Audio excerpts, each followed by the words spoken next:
causes has now been changed to one of homicide. We put great weight in his determinations, and therefore I am ordering that a public inquest be conducted related to the circumstances of Mr. Williams' death. I will seek an independent prosecutor outside of the office to review the case and handle the inquest. I do so based on the fact that we have already made a determination related to this case, and I want the review to be untainted by any of our previous findings or conclusions. I will make sure that appropriate resources are made available to the person to conduct a thorough review of the case. I've also consulted with the United States Attorney Jim Santel in this case, and he will closely monitor the investigation and take any steps he believes are appropriate. I also spoke to the Attorney General Van Hollen, and he will also stay apprised of this matter. Chief Flynn is here today to express the full cooperation of the Milwaukee Police Department. We take these issues seriously and devote significant resources to the investigation of anybody who dies in custody. Anytime new information or a new conclusion is reached, we have an obligation to revisit all of the information.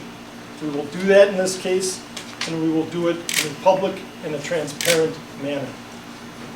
Chief Flynn? Thank you.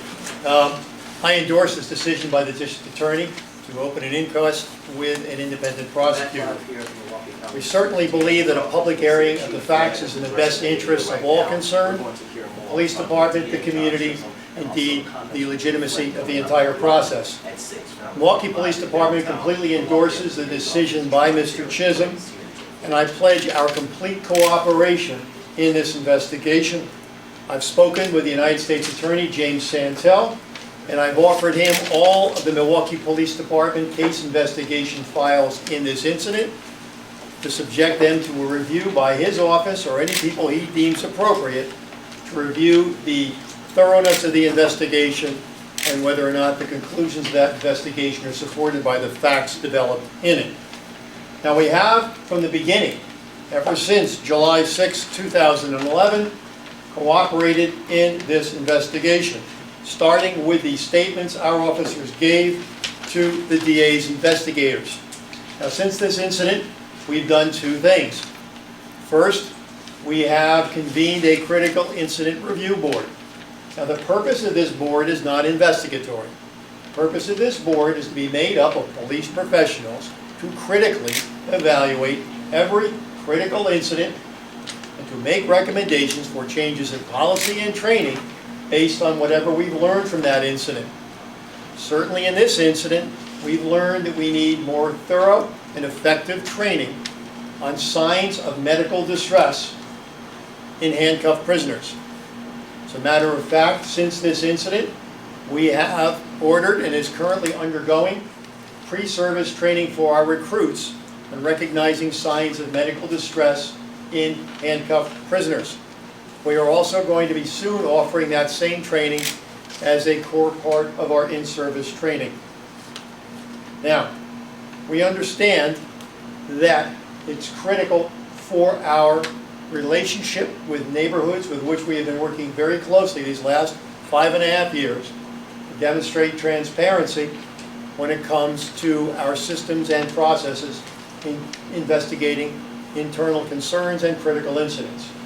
Therefore, we stand ready, willing, and able to cooperate with the district attorney, with the United States Attorney, and with any special prosecutors when it comes to understanding what happened on that night and how the investigation subsequent to that evening was conducted.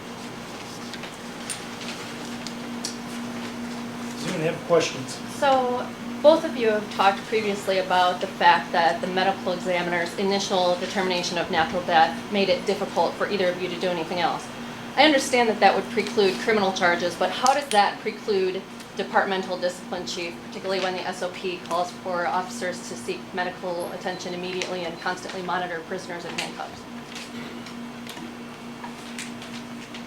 The short answer is it doesn't.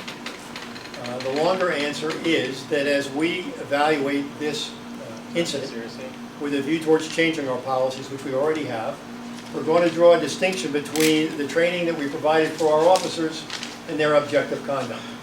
Certainly it's clear from reviewing this video that the individual was complaining of distress, and it's clear that the officers did not believe him. They had recently been involved in a quick pursuit of him, had handcuffed him after a brief period of non-compliance, and placed him in the back seat of a police car, whereupon he complained of breathing difficulties. It's clear from that video that we needed to review our training protocols and create a different training protocol for recognizing signs of respiratory distress in handcuffed prisoners. And that is what we've undertaken to do. So I think we've at the very least identified a significant training gap that needed to be remedied. How could anybody watch that video and not know that that man was in significant distress? I'm not going to answer that question. I can answer what we saw and what the officers attempted to do. It's clear that once they realized he was in distress, they rendered first aid and called for medical attention. It's clear from the video that they did not believe his complaints when he heard them. That is what occurred. Why not? It's clear to us that we need to do a better job of training. In the video, it shows that it took about 4 minutes from the time the officer first realized that the man had been unconscious in the back to when he started CPR. Why did it take that long? I think it's important to recognize the reality of the work of our police officers. When they have recently been pursuing a robbery suspect and have arrested that individual after a brief struggle, it is not unusual for those suspects to complain of shortness of breath or to complain about how they feel. I wish it were otherwise. It is not unusual for people to complain when they are under duress and feeling stress. The officer missed signals that perhaps indicated this person was in more than simple stress, that he in fact was in medical distress. Now, with the benefit of a year and a half and endless viewings of that video, we can all make a better call. That officer was doing a report in the front seat of his cruiser. He was not constantly eyeballs on the individual. When it was clear to him the individual was in distress, he applied CPR and called for medical attention. That's what we know. Now, obviously, there's going to be another evaluation of the findings of the medical examiner, and there are going to be more questions asked, and we will answer those questions from the appropriate people. With all due respect, that was not my question. You said from the time that he saw the man in the back seat to the time that we saw on the video that he started CPR, it was at least 4 minutes. I'm asking, why did it take that long for them to start those efforts? I can't get inside their head. I don't know. Chief, what is the procedure? You say that the officers missed the signals. What does the policy state when you have someone claiming to be out of breath or in medical attention? What should an officer do? And if the officer, quote, missed signals, what should have been done? Can you talk about that? The policy, our officers are expected to monitor the behavior and aspects of their arrestees. This happens every night. Particularly happens after there have been pursuits and struggles. The question just is, are they perceptive enough? Do they have a level of training to be able to quickly and accurately diagnose someone who is in a medical crisis? Now, it's clear from the medical examiner's report that the medical crisis this person was having was certainly not one the average officer would be expected to diagnose in the backseat of a police car. Consequently, we are telling our officers to err on the side of caution. If they have any reason now to believe that somebody is in medical distress, call for the ambulance. That has not routinely been the response. Indeed, much of the training over the years has been, if someone can breathe, leave them alone. If they can breathe, that means their airway is not obstructed. If they can breathe, that means their heart and lung capacity is working. Don't apply chest compressions to someone that might do more damage than good if they're able to speak. Clearly, with the medical condition this individual happened, that's not the right advice. We're aware of that now. But this certainly is not a common incident where what the medical examiner found in his autopsy is a common occurrence that I'd expect officers to be able to diagnose in the middle of the night in the backseat of a police car. So going forward, we'll have to err on the side of caution and leave as little of a chance as possible. Mr. Chisholm, let me be very clear. When we talk about homicide, it's one thing for the medical examiner's report to classify something as a homicide and for you to investigate something as a homicide. What is the clear differences and what would you look for? If people might want to know, can these officers be potentially charged with a homicide? Explain that for us. Well, first we're going to allow a special prosecutor to look at the case right from the ground up. And and re-interview witnesses if necessary, look at existing police reports. But yes, there's always a distinction between being able to prove the elements of a homicide, in other words, an intentional taking of someone else's life, or looking at it in the context of negligence or some other criminal misconduct.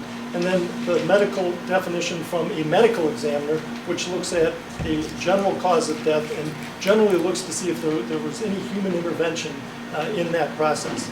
Their standard is not the same as our standard. The process of an inquest is very tightly defined, and it is to look at and determine whether any criminal conduct caused that person's death. So when looking at this case originally with a medical examiner's finding that it was from natural causes, that in essence took us out of the realm of criminal prosecution.